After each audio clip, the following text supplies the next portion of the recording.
Am I the a-hole for laughing at my brother-in-law's income? I, 35 female, met my husband Ray, 35 male, about 12 years ago.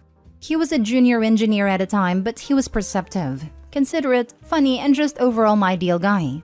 The only thing I didn't like was the way he and his brother Pete, now 38 male, interacted. Pete loves to talk about how successful he is and his friends were, and undermines Ray's accomplishments as that's good for your age. Ray overlooks it because he wants to be supportive of his brother. At the time, I wanted to say something about Pete's arrogance, since not only was I not impressed by his income, it's not a secret that Pete is noticeably uglier, inside and out, than his younger brother. I didn't because Ray preferred I let it be. Pete continues to do this for the next 12 years. I tried hinting that we're all doing well and this is an awkward topic, but Pete brushed it off with patronizing, saying like, "You'll get there." Fast forward to now, we're all married with children. 2 weeks ago, Pete with his wife and son dropped by for a visit since Pete was on a business trip. Within a couple hours, Pete starts bragging about his recent raise. He's finally broken X $100,000 per year, and his wife will be going for a promotion that will land her around Y $100,000 per year. Ray was just as supportive as he usually is. Then Pete goes, "You'll get there eventually." Our son, who is playing nearby with Pete's son, stopped and asked if that's a lot. Pete's son said, "Yeah, duh." And I said, "No." Pete then laughed and told me to not set too high of an expectation for my children. So, and this is where I might be the a-hole, I laughed and said, "If you must know, X $100,000 is what we paid in taxes last year." Pete and his wife went silent, and Ray tried to change the subject. Then Pete suggested that we should get a new accountant because that's way too much for Texas. I lost my patience and asked him how much he thought our job titles should pay in Texas, or if he was still under the impression that his little brother is an entry-level engineer. Admittedly, it was not my best moment, but I really disliked him for trying to put down my husband in front of my son. After they left, I got a text from Pete about how I owe him an apology for embarrassing him in front of his son. I told him I will not, but I'm happy to never speak of income again if he will stop bringing it up in front of my son. Ray agrees with me, but asks a favor to let Pete talk in the future as long as it's not in front of the kids. He says his brother has some self-esteem issues, and if it makes Pete feel better to pretend he's more successful than Ray's okay with it. I really don't see the need to keep babysitting an almost 40-year-old man's ego, and frankly, I don't want a man anywhere near my son.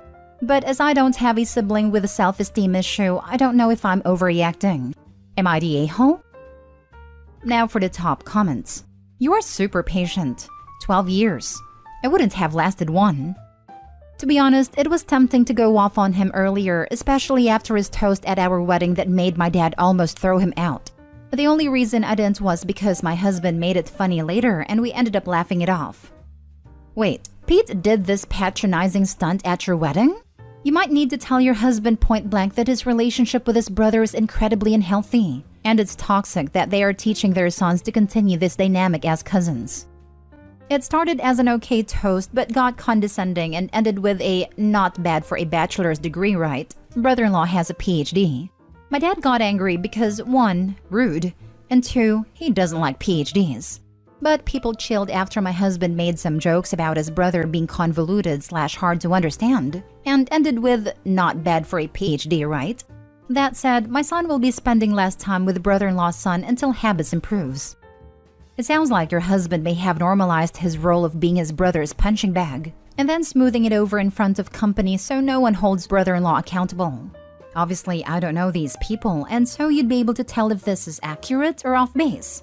Your husband might need to be reminded that everyone gets insecure and jealous, but most people learn healthy ways of processing, not taking cheap shots during a wedding speech or raising your son to look down on his poor, as brother-in-law assumed you were, cousins.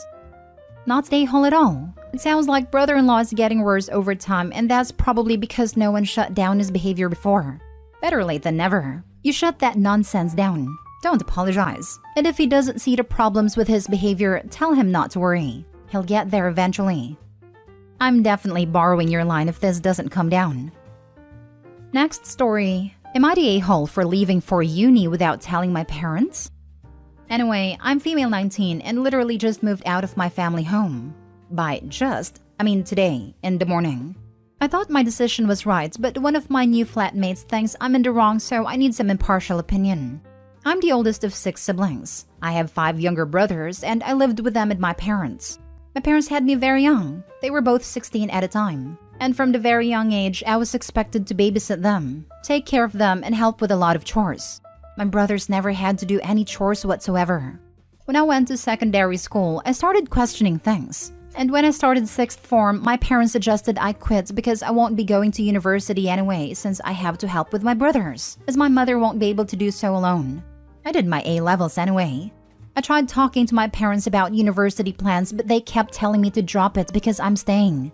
I, however, was adamant that I want to go. I was to apply for financing as an independent student, without them taking my parents' income into consideration. It was very difficult, but I managed it, and I had all correspondence sent to my friend's address.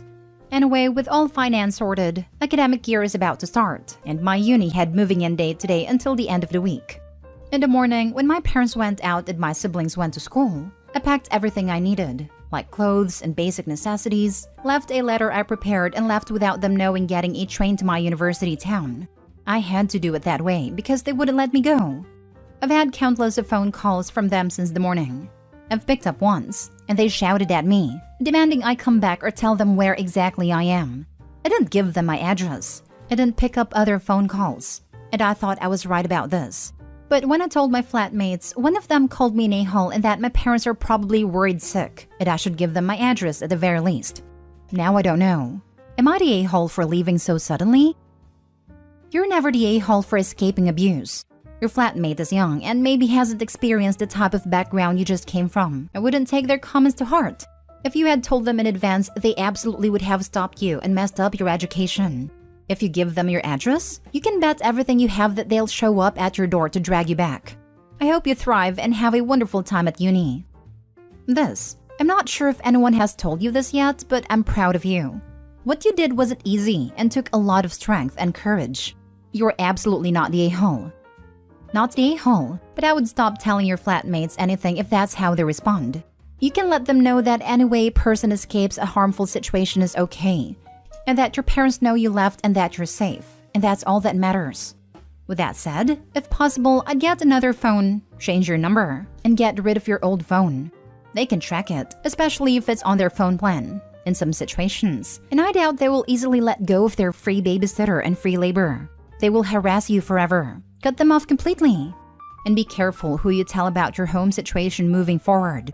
Information is power. Sometimes when we're in unhealthy environments, we tend to talk to anyone who seems to have a sympathetic ear, but you need to make sure these people are trustworthy people first. If there's a free school counselor, I'd make an appointment with them instead. And never tell your family where you are. If you keep in contact with your siblings and they push for info, I'd have another university picked out with basic information that you can say enough about to have a convincing story. A university far from where you actually are. Not the a-hole. Please let your school know the situation and have them lock down your info. Also, call the police for both your town and the school to make them aware you are safe, an adult, and you are fleeing from a horrible environment. That you are concerned for your safety, possible retaliation, and being brought home and held against your will. If you do not do this, your parents will end up getting info and address from you and the police will be at your door. If you do not have your birth certificate on you, they may try physically detain you at the police station and let your parents know where you are. Once the school is made aware and both police stations, please tell your roommates that you are fleeing a horrible situation and that allowing your parents to know where you are is safety risk. It would also be helpful to call a few key relatives to let them know your side of the story and that you are safe. Next story. Am I the a-hole for kicking out my daughter after she pawned a family heirloom? I have 3 daughters, Lucy, female 21, Diane, female 17, and Rosa, female 15. Their father, my husband, unfortunately passed away in a work accident 11 years ago. We were all devastated, and it was a terrible shock. We were able to get by with my parents helping out with the kids so that I could work. We're doing much better now financially. However, I've been having a lot of problems with Lucy. Not long after she turned 18 and finished school, she's suddenly gone off the rails, is mingling with some very sketchy people, and I don't know what to do with her. She's gotten into heavy smoking cigarettes and weed, partying at every opportunity, getting drunk every day, and I suspect she's been doing hard stuffs. She started treating the house like a bread and breakfast and is very disrespectful to me and her sisters. I didn't raise her to act like this, and I'm at my wit's end. I've tried to get her into rehab and therapy, but she just refuses to go and gets very angry when I bring it up. Lucy stays with us rent-free. She works a job in retail and buys her own groceries but blows the rest of her income. The last straw for me was something that happened 3 weeks ago. Diane and Rosa have pieces of very expensive jewelry that they inherited from their dad's mother after she passed away last year. The jewelry had been in the family for generations. Whilst they were at school, their pieces of jewelry went missing from their rooms. Diane and Rosa were incredibly upset when they noticed the jewelry was missing. I asked Lucy if she knew what happened to the jewelry. Lucy lied and said she didn't know. I pressed the issue and pointed out that she went partying and spent loads of money. And Lucy eventually admitted that she stole the jewelry and pawned it. Even though it was kind of obvious that it was Lucy, I was still shocked that she would do something like that. I told Lucy that this is it, and that I'm kicking her out. I told her that she needs to be out in 3 days. I didn't think it was fair on Diane and Rosa to keep someone like Lucy around when she keeps causing chaos and destruction in our home. And I was also worried about Diane and Rosa being influenced by her. Lucy left the next day and went to go stay with my parents, who were saying I'm a horrible mother for kicking Lucy out and that I'm clearly playing favorites. Am I the a-hole? Now for the top comments. If they are heirlooms gifted to your daughters, you need to report the jewelry as stolen. Local police get pawn sheets from local pawn stores and check them against stolen property reports. Your daughter will probably get arrested because pawn shops take the IDs of people pawning goods, but you may be able to retrieve the jewelry. I don't think Opie is an a-hole for kicking her daughter out of the house, but I do think she will be one if she doesn't try to get the jewelry back.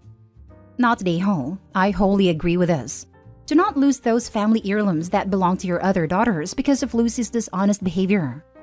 I think Lucy pawned the jewelry for drug money. Both are correct. I am recovering, and being an addict doesn't absolve us from our actions. What it does mean is that we were sick. People get sober and try to atone for their actions, but whether the victim accepts it is up to them. We can't change the past. We are responsible for our past. We can try our best to make amends, and the rest is out of our hands. It's complicated because it's not simple. Not the a-hole. Your daughter has some things to figure out.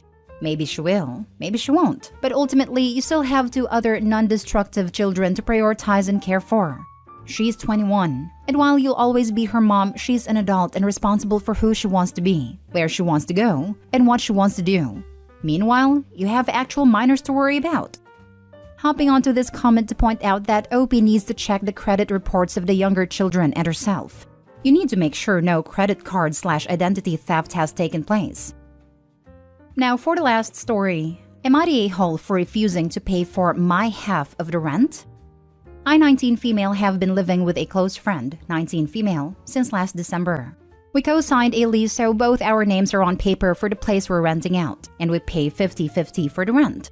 The lease was up a couple of months ago, but we were still making back-to-back monthly payments due to our agreement with our landlord. Everything was going good, up until a couple months ago when my roommate started acting differently. It started off with some small things, like when she'd have a bad day at work, she would get home and basically take it out on me, which fine, I can handle minor mood swings. I thought it would just be a temporary thing anyways. However, it gradually got worse. She was constantly mad at me and would look for anything to berate for, sometimes without even giving a reason why after. Not only that, but she kept acting like the place was solely hers. She would say things to mutual friends about how it was her place, therefore she had a final say in whatever happened to it, or who was welcome and who wasn't without even consulting me. I finally had enough, so I decided that it was time for me to move out. I gave our landlord my 1-month notice to be out by the end of September and told her about it the next day. She gave the landlord her 1-month notice about 2 weeks after I told her, but by then it was already September, so she informed him she would be gone by October. Even before I gave my notice to the landlord, I've been staying with a different friend, 20 male, so I haven't been there since almost a month ago now. The other day, she messaged me saying the rent was gonna be due for October and that I had to pay my half. But I told her, I'm afraid I can't do so as I gave my notice that I'd be gone by the end of September. She ended up getting mad and saying that this was not fair and that I'm totally screwing her over. I haven't even been living there for almost a month now, so I feel I shouldn't have to pay for a place that isn't mine anymore. But I do feel kind of bad about it. So am I the a-hole for refusing to pay my half of the rent? Not the a-hole. Your written lease had expired and you were operating under a month-to-month lease. You properly informed your landlord and co-tenant that you were not going to continue the lease and paid your portion of the final month of your lease. You did literally nothing wrong, legally or morally.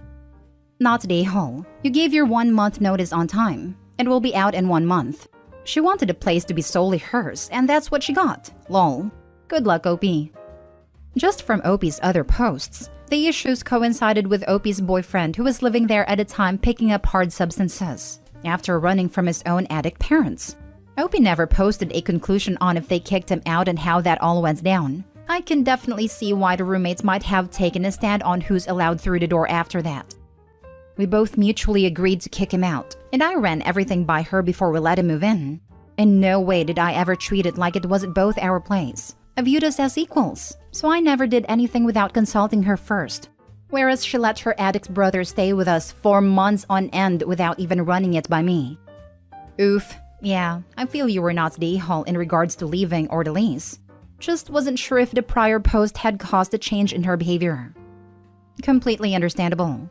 However, I don't know what triggered a change.